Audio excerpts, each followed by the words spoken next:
Hello and welcome to the semi-finals here at Grand Prix Lyon. I'm Tim Willoughby, joined by Matej Zalkai, and we're going to get a chance to see a little bit more of Tron versus Red Green Eldrazi. Gregor Kowalski was able to navigate his way past it in the quarterfinals, but he's going to be up against it once again, and potentially even once again in the finals, depending on how things break in our other semi-final match. He is playing Red Green Eldrazi, and we know that this deck can be very explosive indeed. But if Julian Steele's able to get together the full Tron on turn 3, which, based on that expedition map, is entirely possible, then it could be his deck that is the one that's truly the most explosive in this matchup. Yeah, with Gregor, with a great start, with a turn 1 Noble Hierarch, it's where his deck wants to be. And while Julian might have the turn 3 Tron, I think he mulliganed, and his hand wasn't that explosive when I got a quick glance at it. But being on the play and managing to get that early Tron is really helpful once you try to transition into the mid-game and casting your big bombs off the top of your deck, potentially. Well, there is an amazing land that taps for colorless mana that makes 2 mana. Kessig Wolfrun is not that land, but in Red-Green Eldrazi you can generate quite a bit of mana, and being able to give your creatures trample, potentially a little bit of extra power, very potent indeed, as Noble Hierarch and a Scavenging Ooze come down for Kowalski. So he's not having a start akin to what we saw in some of his quarterfinal finishes, but you know what? This is still pretty solid. He's putting on a little bit of pressure here, and it does mean that Julian Steele, in addition to getting his Tron together, will need to have some kind of follow-up with a big play pretty quickly. Yeah, I think both players' hands are actually quite average at best. I think Julian just drew an Ulamog. He's going to need a few more lands to get that going, at least in Urza's Tower, that is, and he's going to try digging with his Chromatic Sphere here. Finds just another one, but has an Ancient Stirrings. Ancient Stirrings, it just finds you what you need when you need it. If you're looking for the third piece of your Tron, it'll find it. If you're looking for a threat to play afterwards, normally it does a pretty good job of that, and even if it misses, it's dug you very deep past a bunch of other cards. Yeah, it's almost impossible to miss in this deck, just because of the high amount of lands and artifacts that are in your deck. He does find an Expedition map that should help him find that second Urza's Tower, so that he can get up to 10 mana on turn 4. It's ridiculous, and the Ulamog will come down unless Gregor Kowalski can do something about it. So a whole mess of artifacts going to play. Oblivion Stone as well. Now this gives Gregor Kowalski a slightly awkward position of, does he try and get plenty of threats down and do some damage here, or not commit too much more to the board because he doesn't want it all to just die to that Oblivion Stone? Yeah, I think he drew a Reality Smasher this turn, but the rest of his hand is just a Grove of the Burn Willows, a Birds of Paradise, and another Noble Hierarch, which is exactly the kind of how you don't want to have against an Oblivion Stone. The way Julian played it, it was a little safe. First deploying the Oblivion Stone and not trying to go for that fast Ulamog turn, which is fine against this sort of draw. The Oblivion Stone is a great answer. And well, smash. It seems like there's an unafraid Gregor Kowalski there. Didn't attack with his Scavenging Ooze because he wanted the 2 Exalted triggers from those 2 copies of Noble Hierarch. Just a little safer doing it that way. Yeah, it just doesn't really matter in this matchup, in this particular situation. It would have been 7 damage regardless. So might as well attack with just 1 creature and leave a blocker just in case. You never know. I mean, realistically, these players have deck lists, so they're the closest to knowing that they could ever possibly be, but nonetheless, you never know. Yeah. I think Julian might even actually have the second tower in his hand, and so now he has the decision if he wants to go for that Oblivion Stone, or blowing up the world, or just slam that Ulamog as soon as he can. Now, whenever he gets down the Ulamog, it will be very powerful indeed. It looks like he's starting off by popping his Chromatic Sphere there. It costs him a mana, but it generates him a mana to do so. This second one, he will finish down a mana, but he gets to draw so many cards, and that kind of one of the deceptive things about Tron. When you think of a mono-green deck, you don't think of its ability to draw cards, but between Ancient Stirrings filtering through your Expedition maps, finding lands, and then the Chromatic Spheres, Chromatic Stars drawing you cards, you can get through a lot of your deck very quickly indeed. Yeah. So Julian plays the second tower and passes the turn, meaning that he has enough mana to sacrifice the Expedition map to fetch, probably I would assume, a Sanctum of Ugin, while and also being able to blow up all non-land permanents with the Oblivion Stone, and it's going to make it quite problematic for Kowalski to do anything about that. And there's no harm whatsoever in Gregor hitting in here, forcing activity from Julien Steele. Julien could be risky here and take the 7, but Kowalski does also run Lightning Bolts in his deck, so he doesn't want to go down to 6. That would be silly. Though admittedly, one of the lands that would have to tap for red mana here is a Grove of the Burn Willows. Even with 2 Lightning Bolts, he'd finish up on 1 life. 1 life, not a happy place to be, considering that he can just choose to stay on 13, at least for now. Yeah, the advantage of the play I described would be that Julien could wait on the Oblivion Stone and then blow it up later, which would basically stifle Gregor's development for one extra turn. But of course, he wants to prevent that 7 damage and pops the stone in combat. I mean, if he gets to cast Ulamog next turn, he's stifling development in a whole different way. Yeah, that is true. So now we're going to see Birds of Paradise, Noble Hierarch, and no more cards for Kowalski. Not a great draw here. To be fair, he had a really good draw in the quarterfinals. And now he's going to be facing off against Big Uggs.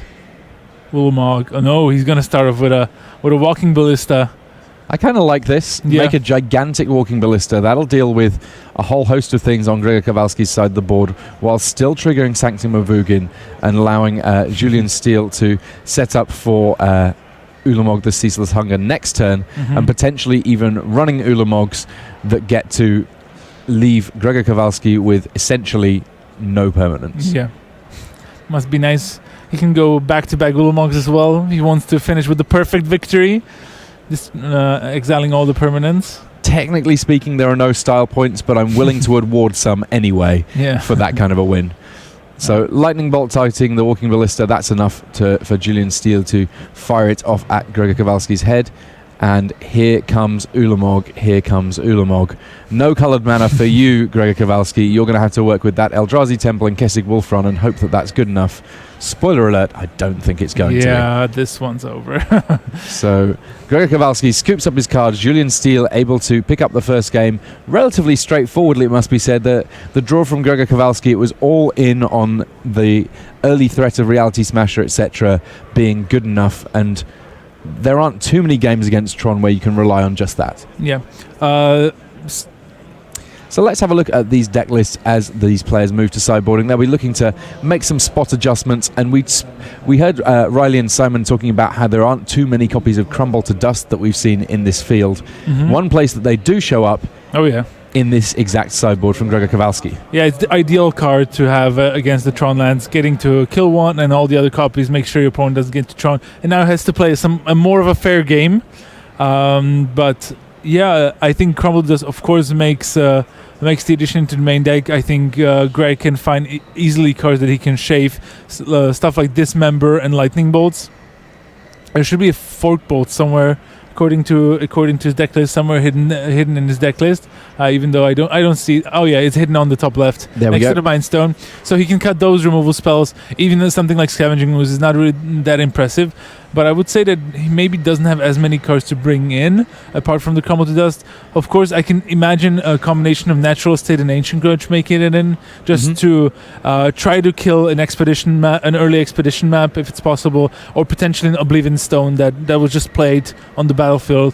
I don't think his opponent Julien is going to expose his Oblivion Stones to this removal because he knows about it, but it's going to change the way he's playing the game. Yeah, I think we're going to see relatively minimalist sideboarding here from Kowalski, and that not necessarily a bad thing. He still wants the core of his deck, which is aimed at just ending the game with decisive attacks, to remain more or less intact, and the small spot adjustments that he makes will make a big difference in terms of his potential to break up what Tron has going on. But let's have a look at what is going on for this mono-green Tron list.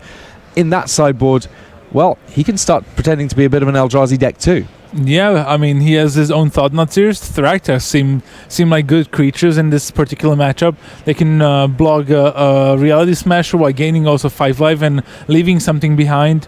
I wouldn't be surprised if we see these Thragtusk coming in, but yeah, they're already the Tron deck seems fairly well prepared for such a matchup. We'll see how many Crumble to Dust will change that. But in general, I feel the Tron decks are very powerful. I mean, I guess that the argument for bringing in Thragtusks and Thought-Knot Seers, in some respects, is they're the things that can win you games most easily if your Tron gets disrupted. If, for example, Urza's power plant gets destroyed, all of them get exiled, and now you're working with a deck that simply has to play one land per turn and cast its threats. Casting Ugin the Spirit Dragon, casting Ulamog the Ceaseless Hunger might get a little bit tricky. Thragtusk and Thought-Knot Seer, 4 and 5 mana, that's another day at the office. What I think is entirely possible, even if Crumble to Dust happens, as long as Julien is not losing too hard, he should still be able to hardcast some threats, and Thragtusk into Wormcoil Engine is still a problem for the Eldrazi deck, and that's why I like Thragtusk in this matchup. The Thought-Knot Seer maybe not so much, but that's mainly because there's the access to Noble Hierarch that Kowalski has, and those make sure that his Thought-Knot Seers attack as 5/5s, so the 4/4s on defense are not as impressive. And in general, I don't think the Tron is that good at racing, but we'll see soon enough. I mean, it's certainly an interesting matchup, and the opening hands and the starts are very important for each. I want to highlight one thing, because this might be the last game that we see of Kowalski on camera, just to get that in. Greg actually went to 7-3 at the Pro Tour, playing this very deck. And no one in his team believed in it in the days leading up to the Pro Tour, and he was the last one that played it, and to good result. There's actually going to be an article that he has written about the deck already.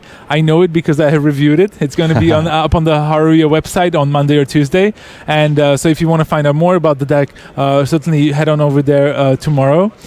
Or Tuesday, I don't know exactly when it's going up. But interestingly enough, on Monday is also another important date, because Bloodbraid Elf and Jace the Mind Sculptor are going to be legal modern in offline paper Magic. And this is actually maybe one of the decks that Bloodbraid Elf could feature in. I've already seen some deck lists from Magic Online mentioning adding Talisman of Impulse to this deck over something like Mind Stone and the Scavenging Oozes, and running Bloodbraid Elf, because it's another hasty threat and can bring alongside it a Lightning Bolt, maybe a Matter Reshaper or something like that. Yeah, I mean, I guess that the one question mark there is if you're running things like Walking Ballista in your Bloodbraid Elf decks, sometimes that'll be a little bit of a miss, but I guess it's still a 3/2 attacker with haste, so it's not a complete loss there. But these players now drawing for their game 2. Julian Steele already a game up, so Gregor Kowalski will likely be going first in this second in the best of 3 that we're facing here in Lyon. And a very quick mulligan from him. Did not like his opening 7 one bit. Yikes. Meanwhile, Julian Steele just checking out what he's got going. He has at least one Tron land. I think I see an expedition map in that hand too. So there's a good chance that he's going to be able to get his Tron going. 2 Tron pieces, in fact, in that hand. That seems ideal for him if he's looking to get the big threat. And the one big question, does he have one of those big threats in there? Couldn't quite make it out, but I'm sure we'll find out soon enough. I think he did bring in the Thought-Knot Seer, so he has that one in his hand for sure. But we will see soon enough. All right, Kowalski here, shuffling up, knowing that potentially this is the last game that he's going to be playing in Lyon unless he can piece something together, but still a little smile on his face. He's experienced enough with both high-level Magic and this deck in particular to be able to keep everything in perspective. I have actually an update from the other match. It might actually be a Tron finals, because Joshua Bausch is up a game on Marcio Carvalho. We talked about Tron not being Tron being a great deck against Abzan that Marcio is running, but then when he saw it on camera, Marcio obliterated his Tron opponent 2-0. But to be fair, he was 13-0 and he lost last 2 rounds. One was to Joshua Bausch. He's playing again now in the semifinals, and the other player was Julian Steele. Wow. Okay, so even though he started very well, could this be the end for Marcio Carvalho on our top 8? We will bring you more updates of that as and when we hear back. Looks like Gregor Kowalski has kept his 6 and starts off with Grove of the Burn Willows into Noble Hierarch. Julian Steele going up to 21 thanks to the life granted by Grove of the Burn Willows. And here is the expedition map from Julian Steele. So, as prophesied, he should be able to get up to his full Tron pretty straightforwardly from here on out. Yeah, Interesting hand from Kowalski. I don't think he has a second land, but he has a combination of Ancient Stirrings and maybe another Noble Hierarch. Also, Reality Smash and Eldrazi Obligator is actually quite interesting that the Obligator can be one of the most key cards in this matchup, because if Julian still plays a Wormcoil Engine on defense, he can end up being on the wrong side of that Obligator. Yeah, I mean, being able to grab hold of a creature and attack with it for a single turn for just a couple of extra mana on top of the cost of the Obligator itself, pretty gigantic. And we know that Mono Green Tron deploys some of the more gigantic threats in this format. Mm-hmm.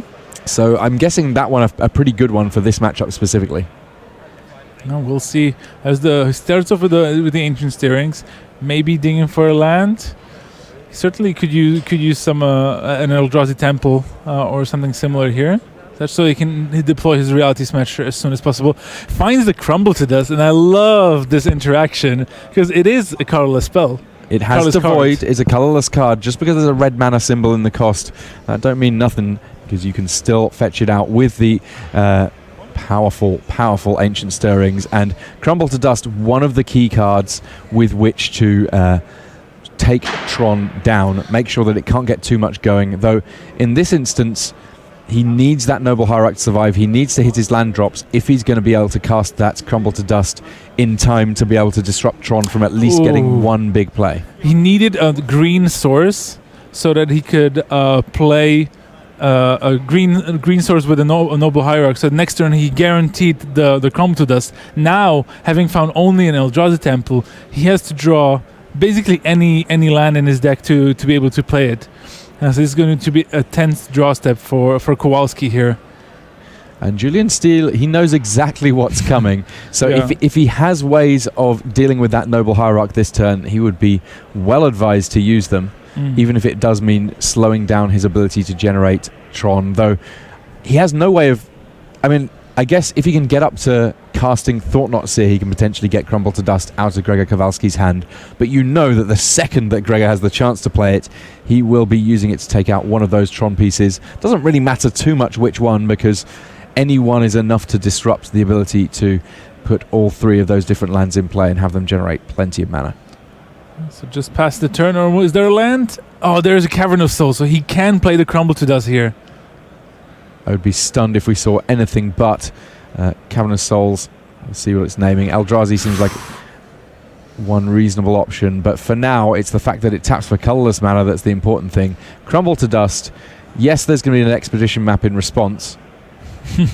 Yeah, those towers still in play for now in response to the Expedition map, but now Julien has to do it the hard way, and that's going to be much more difficult compared to the previous game. Where he had just had a very early Tron with no disruption. Finally looks like he's going to go for a Ghost Squatter here. Yeah, I mean, there's no point going for a Tron piece at at this point. Yep, because that Urza's Tower and all its copies are going to be exiled. Doesn't even need to shuffle his library just yet. Was there a Tron piece in hand? Doesn't look like it. I don't think so. So now, not only does this, of course, help Gregor immensely at making his game plan go further, also the important thing is that he's going to see how Julien has sideboarded, and it's going to be very relevant information for Game 3. If Kowalski manages to win this one. I mean, if he was trying to draw up what he wanted to achieve in this game, aside from keep my opening 7, he's done everything that he could possibly hope for right now. Yeah. He's cast the Crumble to Dust before Julian Steele has been able to get anything going, and now we've just got mono green. Yeah, and now he exiled those Urza's Towers, and now he gets to look at library, counts the number of Thrak tasks, and Julian just looking on is like, just get this over with. Well, we've heard that it is now 1-1 in the matchup between Josh Bausch and Marcio Carvalho. Carvalho refusing to be denied and pushing things to a final game there before one of those two players advances to our finals here in Lyon. Yeah, he wants revenge. He already lost to Joshua once. He doesn't want it to happen a second time. If he has to pick the way around for it to go, he would much rather win the one in the top 8 lose the one that happened in the Swiss. He got in there anyway. Starting off at 13-0 will do that for you. Yeah. No. So let's go, Grzegorz. You've seen enough of the deck. We want to move this along. There were not 5 Urza's Towers in there for the easy win. Yeah. It looks like he's doing one of the magic tricks that you show me, where you memorize the way the deck looks like for some crazy magic. It's a tough old ask. I wouldn't necessarily recommend that it's worth the effort in this case. Just get a feel for how your opponent's sideboarded, hand things on back, let them get shuffled up. Worth memorizing what's in that hand, though, because those cards will be very relevant in the immediate term here. Yeah, and it's also great of not just denying Tron in general, but killing the land. The Stone Rain effect is also very important when your deck is trying to be a tempo aggressive deck, and his hand already looking like it's going to be some reality smashed. Yep, Sylvan scrying here, so all of that shuffling totally worthwhile as we almost immediately start looking for more lands. And yep, mono green now just wants forests. I totally dig that. Yeah. I actually watched the match between Joshua Bausch and Matic Penko in the quarterfinals. It was actually quite fun to see that Matic Penko was in the same seat as Julian is now, because Joshua Bausch had the much acclaimed Ghost Quarter your Tron land into Surgical your land, and when I came over, Matic had 2 Forest, Horizon Canopy, and a Sanctum of Ugin, and Joshua Bausch already had a Tron. Quite unfair. All right, so after a big old turn there for Julian Steele, successfully making sure that he at least hits his land drops, even if those land drops can't be Tron pieces. Now we have hopefully something slightly more explosive from Gregor Kowalski. He's got some pretty high impact creatures, throws down a Reality Smasher thanks to Eldrazi Temple, has 1 mana left over for Noble Hierarch, so he gets to hit in for 7 with that Reality Smasher, passes things back, and Julian Steele, he's got a Thragtusk in hand, but it's a couple of turns coming still at this point. Yeah, and as we talked about, he still has that Obligator in his hand, so if ever Julian deploys the blocker, Kowalski can just play the Obligator, steal it, and I think win the game with it. And plus, he doesn't need to play the Obligator for now, because the Reality Smasher is just swinging in for huge chunks of damage anyway. The Obligator would just add 1 damage to the clock. On the other hand, now that I'm looking at the life tools, the 1 damage could actually be quite relevant, because Steel is on 16, and adding the Obligator would mean that it's a 2-turn clock rather than a 3-turn clock. That Grove of the Burnwillow's life. Yeah. Often it doesn't make a lot of difference. In fact, in matchups against Zeth Shadow, sometimes you actively want to give them a little bit of life back. Right here, though, it may make the difference in terms of the number of turns it takes for Gregor Kowalski to close this one out. But you know what? At the moment, he looks like even if he has to take an extra turn about it, he's still in pretty good shape to achieve exactly that. Yeah, so it looks like he's going to go for the Obligator here, just to make sure that he can attack here, put Steel down to 8, and have lethal for next turn with the same attack, even though we know that Julian is going to, I think, deploy a Thought-Knot Seer as a blocker. There it is. It does have a colourless source. Sees just a land in Gregor Kowalski's hand, so this is a 4/4 blocker that will draw Gregor Kowalski a card when it dies. Yeah. Nice card. There's also a Thought-Knot Seer that Kowalski just drew for himself. He can only attack with he can attack with the Obligator, but he's going to attack with just the Reality Smasher here. It's a 7/7 thanks to Exalted. It's got Trample, so it's going to get some damage through here. Or indeed, Julian Steele is going to elect to go to 1, which would be a pretty bold maneuver. Yeah, and now Kowalski's going to add the Thought-Knot Seer. I think he's going to take the Thragtusk. Very likely, Steele just thinking, should I just scoop here? No. Yeah. Khan looking a little sad for not the first time. It's all part of his backstory. Then we've got Oblivion Stone in there. Unfortunately, not the mana to be able to play and use that one. Thragtusk, well, that's something that's potentially castable next turn, so that's kind of interesting. And then just a couple more cards and Ancient Stirrings in the mix there. And you know what? Julian says, rather than one card going, shall I just pick up all my cards? It's probably just more time efficient. And I think I probably agree with him. It is now 1-1 between Julian Steele and Gregor Kowalski. And big smiles from both these players. They're having fun in the feature match. Yeah, that was a fun game, though. I mean, of course, it's fun when one player gets destroyed. But to be fair, in this tournament, in this top 8, Tron is the villain. 4 copies, it's we got to root for the underdog a little bit. And apparently the underdog is the wibbly wobbly monsters that are the Eldrazi. Yeah, that's Who'd have thunk it? Villain versus villain. Who do you root for? Yeah, if it were a movie, it'd be a great movie though. Yeah, that would be a pretty awesome movie.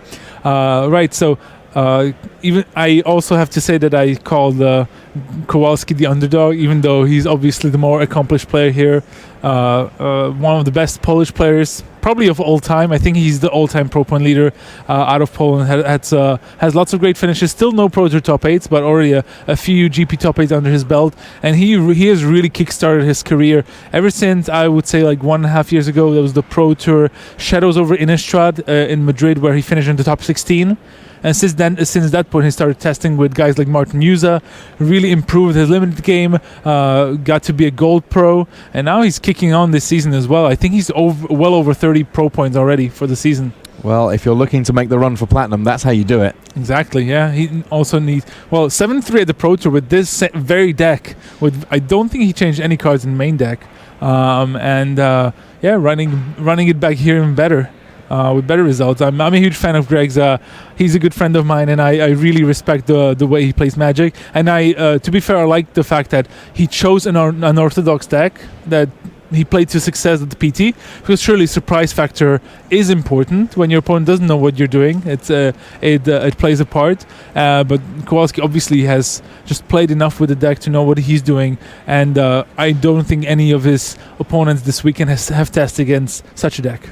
Yeah, I mean, one of the really nice feelings when playing Modern specifically is that you can find a deck that you like and potentially play it for a long time, get very comfortable with it, and there's no better feeling than sitting down for a matchup in the suit of armor of all of your experience with a particular deck, just knowing exactly the ins and outs of what you're doing, how you match up against a whole swathe of decks in the format, and just getting to enjoy the moment with the old friend that is the deck that you've been bringing to tournaments for however long. Yeah. To be fair though, Julian is no slouch. We've seen him around at the top tables at the European GPs. He's one of the hallmark French GP players that get a GP top 8 here and there, and sometimes they break through at the pro level. These players will, of course, I mean, Gregor was already qualified, but Julian Steele is now, of course, qualified for the Pro Tour with this finish. Yeah, it's as are all the players in the top 8 who were very happy. There was, of course, Marcel Carvalho, who's very experienced, and so is Grzegorz Kowalski, but a lot of the other players are probably really happy to get not just the fact that they're qualified for the Pro Tour, but also they get the flight over to the United States for Pro Tour Dominaria in Richmond, Virginia. Oh, it's going to be a fun one. I'm looking forward to it. Yeah, it's going to be great. All right, so we're kicking things off here for the deciding game in our semi-finals, Julian Steele against Gregor Kowalski. And again, we have some mulligans. Yeah, aggressive mulligans from Kowalski, because I think he had some lands. I think he had an Endbringer, but there was just nothing going on in his hand. I think it was something like Ancient Grudge, Endbringer, 4 lands and 1 more spell that I didn't get to see. And really, this sort of hand doesn't really do anything. Yeah, I guess it's, in some respects, at this point, when you know you've seen your opponent's list of 75, you looked through their deck when casting Crumble to Dust, you know about as much about the matchup as you possibly can. It becomes much easier in this game 3 to go, I know what I need and I kind of know what I don't need early doors, and make your mulligan decisions with that extra information, as opposed to game 1 in the dark on round 2 of a GP against a random opponent where you look at a hand of land and spells and think, yeah, maybe that's good enough. When you're in the last game of the semi-finals at a GP, you can do a little bit better than good enough. Yeah, true, very much true. And the tournament's on the line for Kowalski here. And indeed for Steele, it was the sort of thing that this time, last game, we were like, well, he's going to have to win 2 on the bounce and this could be a little bit tough. He's made it halfway there. He just needs to see whether or not he can push through for one more game. This time he's going to be on the draw, which it will make life a little bit trickier. It potentially means that getting off a Crumble to Dust before there's been at least 1 turn of Tron Live is a little bit fiddlier, but we will see how this plays out. 6 cards now. I see a Mattery Shaper. I see a couple of lands. I think I see Crumble to Dust. But does he also have a Noble Hierarch to accelerate into? And between Noble Hierarch and Birds of Paradise, the acceleration to crumble to dust, it's reasonable to expect to find it. Oh, expedition map would have been nice here for Julien, because I see a tower as well. Maybe does he have natural draw? I think so. It'll be a big deal if he gets there. Yeah, I think I saw something like that. Kowalski drew a natural state. It might just fire it off on the chromatic sphere right away here. I mean, if you don't have one of your green mana accelerants, then there's definitely a temptation there. Just being able to stop your opponent from on turn 2 being able to cast either Ancient Stirrings or Sylvan Scrying would be a pretty big game if that's the direction that Julian Steele's going in. Now, of course, if they do in fact just have the full Tron anyway, and I believe that there's a power plant and a tower already in hand for Julian Steele, then this is kind of tricky. Natural State, there we see it. It does successfully destroy smaller artifacts or enchantments, and ultimately that's kind of what that's where the targets come from. And while Chromatic Star draws you a card whenever it goes to the graveyard, Chromatic Sphere, it's part of the mana ability of the card, meaning that no cards drawn there for Julian Steele. And we've just heard that Marcio Carvalho has found a way of defeating Tron in our other quarterfinals. So incredible. The semi-finals, sorry. He will be in the finals of this GP. Meanwhile, Expedition map off an Urza's power plant. So there's a lot of mana available to Julian Steele on this next turn. Yeah, but killing the Chromatic Sphere was very important. But Julian has double Ancient Stirring in his hand, and now Kowalski drew an Ancient Grudge to deal with the Expedition map. And I don't think Julian has any other green mana, and this might just give enough time for Kowalski to fire off that Crumble to Dust if he has the lands for it. Because the Steele doesn't have the Carnia, doesn't have a Wormcall engine. And now he can, look at that, Kowalski can dig for more land, so he's working his way towards the Crumble to Dust, and if he manages to fire it off, that would be just huge. So there is a Reality Smasher in that, and often you would be digging for the likes of Reality Smasher. If there's not already a couple of lands to go with Crumble to Dust in Gregor Kowalski's hand, though, then any land will do. Priority number 1 is getting those lands, but by the looks of it, if he is thinking about this Reality Smasher, he might already have it. Yeah, looks like, so it looks like he's going for the Smasher. One of the best ways to finish off the game. I think he has at least a Grove of the Burn Willows and a Mountain, so he does have the lands for the Crumble to Dust. He now just has to fade a Karn or a Wormcall engine off the top. Can he? Oh, he can. Just a Sylvan Scrying from Julian Steele, who passed the turn. Plays. This, normally, if you're Tron, getting the Tron on turn 3, that's already good enough. But in this case, it may just be that it does not work out for Julian Steele. There's the 4th mana. There's Crumble to Dust. And immediately, Julian Steele must just feel... I mean, look at that. He's got a hand full of coloured spells. He's got no coloured mana to work with. The removal on those key artifacts, absolutely gigantic. No Urza's Towers for him for the rest of this game. Those 2 lands that he has in play, very unexciting indeed all of a sudden.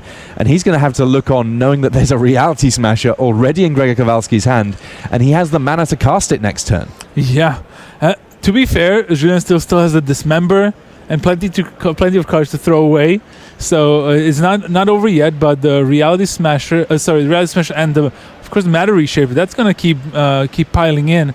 And yes, Julien Steele now only colorless mana, all the green cards in his hand, and it looks like now Gregor Kowalski is just writing down the cards in Steele's hand just to be sure that he knows what's up. I mean, what's up right now is that there's not a whole lot of action from Julian Steele, while everything is coming up Kowalski in these games 2 and 3. Crumble to Dust just doing a ton of work in these sideboarded games. Yeah, and that's why he has them in the sideboard. He only plays 2, but he can find them with the Ancient Stirrings as well because they are colorless. So it's a great sideboard card. It's interesting because I think Crumble to Dust is one of those cards that for a lot of decks, they don't feel like they can justify running it because it's only really good in the one matchup. And if you're going to run it, you probably do need a full 4 copies because otherwise you're not going to find it.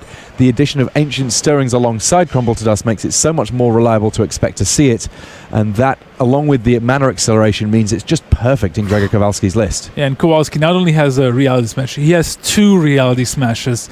So he starts with this one, I think one of the Thractor's going to hit the bin. No, I think he should keep that one. Yeah. So Sylvan Scrying hitting the bins. You do have to discard a card when you're targeting Reality Smasher.